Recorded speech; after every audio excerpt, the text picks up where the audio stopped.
Given f of x is equal to x cubed minus 3x minus 4 and g of x is equal to, well, x plus 1, calculate the following. What do they want?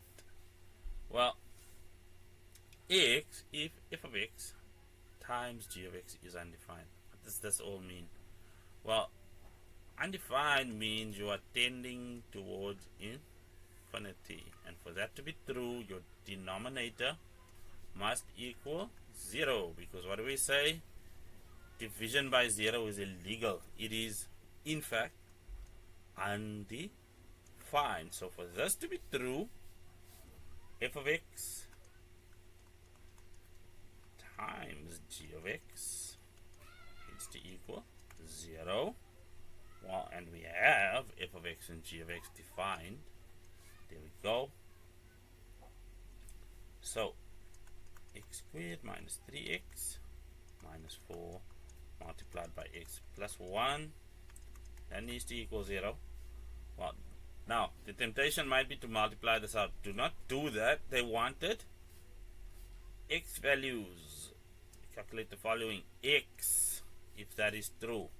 What we actually need to do over here is take this, factorize it, and then of course we have that x plus 1 factor being equal to 0. And then of course now we know that, okay, for this x needs to equal 4, for that factor x needs to equal -1. Well, and then that just needs to duplicate over here for that one. So these are the values of x for which that expression is undefined. Then we have a very fancy way of asking you to solve another inequality. This question is good enough to be a question 1 type question, because they want the values of x if f of x is less than or equal to 0. So there it's that, and we already have the factors. So technically speaking, all we want is x minus 4, x plus 1 to be less than or equal to 0. Again, I'm lazy, so instead of refactorizing the same thing, I'm just going to use the factors. It's perfectly legal, perfectly efficient.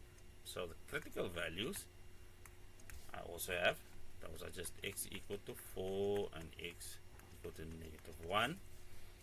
So what does our smiley face look like for this function?